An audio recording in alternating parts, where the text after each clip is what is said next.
Shalom, bien-aimés dans le Seigneur, grande est notre joie de nous retrouver au pied du grand roi pour notre méditation quotidienne. Nous sommes le jeudi 7 novembre 2024 et nous vous saluons au nom de notre Seigneur et Sauveur Jésus-Christ.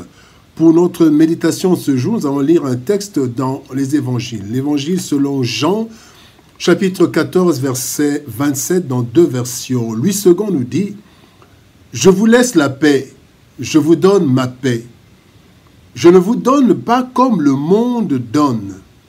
Que votre cœur ne se trouble point et ne s'alarme point. » Parole de vie 2017 nous dit « Je vous laisse la paix, je vous donne ma paix.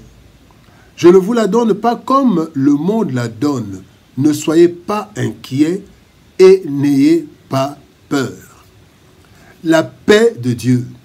La paix de Dieu, tel est le thème de notre méditation de ce jeudi, 7 novembre 2024. Bien-aimés dans le Seigneur, dans un monde corrompu et perturbé, comment vivre selon la volonté de Dieu qui veut que nous menions une vie paisible et tranquille en toute piété et honnêteté, selon 1 Timothée chapitre 2, verset 2. Malgré toutes les organisations dites de paix, la paix est loin d'être instaurée dans ce monde à cause de la méchanceté des cœurs, particulièrement sous l'instigation du diable et de son armée.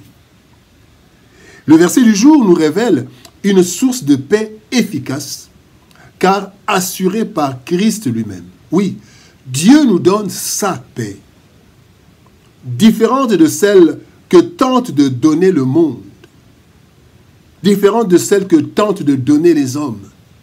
C'est ainsi que nous pourrons avoir un cœur qui ne se trouble ni ne s'alarme, même dans un monde troublé. Tirons quelques leçons de notre texte de ce jour. Première leçon, des temps difficiles. 2 Timothée chapitre 3, versets 1er à 2 nous dit « Sache que dans les derniers jours, il y aura des temps difficiles. Car les hommes seront égoïstes, amis de l'argent, fanfarons, hautains, blasphémateurs, rebelles à leurs parents, ingrats, irréligieux. » Et il y a une suite. Bien aimé, plus nous avançons vers la fin, plus les temps sont de plus en plus difficiles. C'est ainsi que Christ a dit dans Matthieu chapitre 24, verset 12, « Parce que l'iniquité se sera accrue, la charité du plus grand nombre se refroidira. » Ce refroidissement de l'amour, donc de la charité, est à la base de tous les maux. Meurtre, trahison, guerre, vol, viol, escroquerie, ivrognerie, tout, LGBT, tout ça. En fait, cette situation ira de mal en pis et sera la cause des inquiétudes, et déjà la cause des inquiétudes et peurs humaines. À tout cela, bien-aimé, s'ajoute le travail malsain du diable, dont il est écrit « Soyez sobres, veillez votre adversaire, le diable, rôde comme un lion rugissant, cherchant qui il dévorera. » 1 Pierre chapitre 5, verset 8. Et encore, il est dit dans Apocalypse 12, 12, « Le diable est descendu vers vous, animé d'une grande colère, sachant qu'il a peu de temps. » Et il le fait avec son armée. Avec son armée qui est énumérée dans Éphésiens chapitre 6, verset 12, le diable utilise les humains pour rendre la situation difficile au point de 1. Anéantir ceux qui lui résistent, mais aussi 2. Attirer et enrôler, ensuite détruire en fin de compte ceux qui viennent à lui par ses ruses. Un monde difficile. Deuxième point, besoin absolu de paix. 1 Timothée chapitre 2, versets 1 à 2 nous dit « J'exhorte donc avant toute chose à faire des prières pour tous les hommes, pour les rois et pour ceux qui sont élevés en dignité. » Pourquoi ? Afin que nous menions une vie paisible et tranquille, en toute piété et honnêteté. Bien-aimés dans le Seigneur, dans un monde en trouble, ceux qui appartiennent à Dieu ont pleinement le droit de vivre en paix. C'est même un besoin absolu pour tout homme. La solution aurait été d'ôter les chrétiens du monde juste quand ils acceptent Jésus. Non, ce n'est pas ce que Christ veut, car il nous a donné une mission de salut pour le monde. Il y a donc deux choses que Christ assure, entre autres.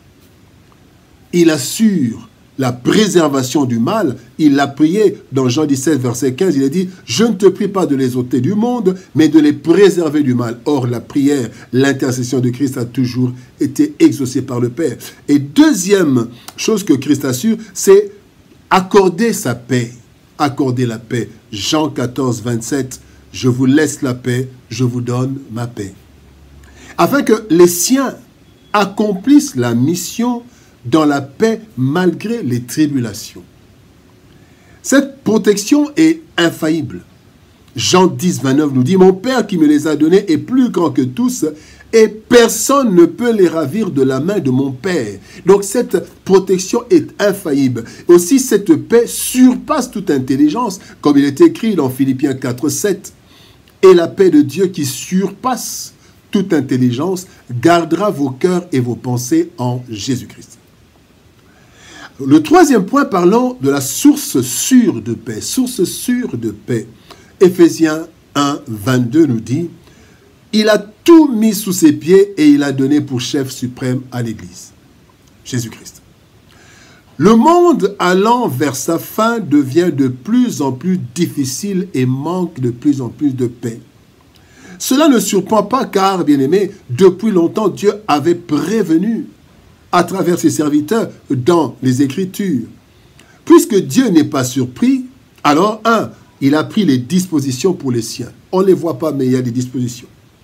2, Dieu il a gardé le contrôle de tout et sur tout.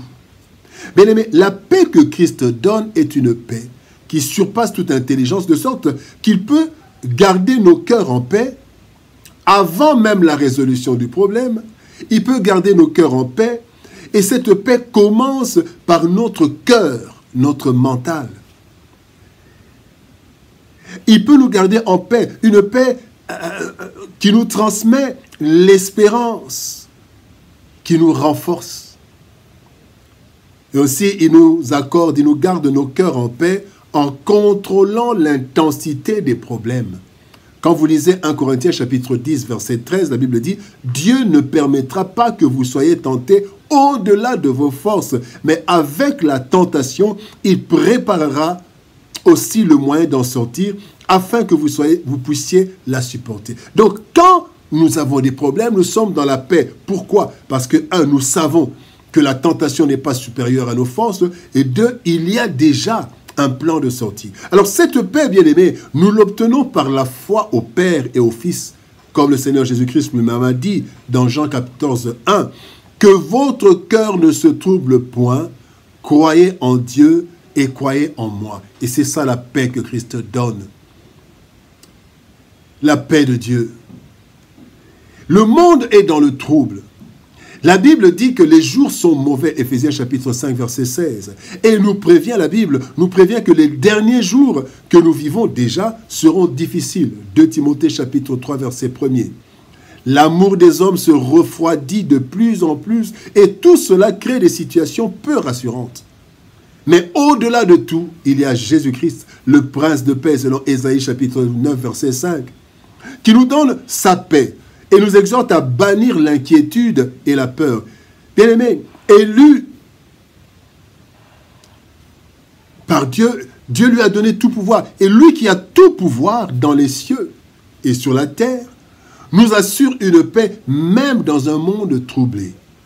Notre foi en Christ nous met en sécurité et nous n'avons rien à craindre parce que Dieu maîtrise tout, partout et en tout temps. Prions. Père de gloire, merci pour ton amour et ta bonté. Merci pour ta paix. Cette paix, Seigneur de gloire, qui garde nos cœurs en Jésus-Christ. Seigneur, aide-nous à comprendre, Seigneur de gloire, que même quand la barque chavire, même quand la barque, les tempêtes se lèvent, Seigneur de gloire, tu contrôles tout. Nous devons être en paix parce que nous sommes à ta charge. Tu contrôles tout. et tu contrôles, tu prépares même le chemin pour sortir des situations les plus difficiles. Car tu ne laisseras jamais qu'une épreuve dépasse nos forces. Et Seigneur, aide-nous à réaliser cela et être en paix en nous. Bénis ta parole et bénis ton peuple. Au nom de Jésus-Christ, nous avons ainsi prié, Père. Amen. Bien-aimés dans le Seigneur, que Dieu nous bénisse. Shalom, au revoir. Que la paix du Seigneur soit sur chacun de nous. Au nom de Jésus-Christ, nous vous saluons. À demain.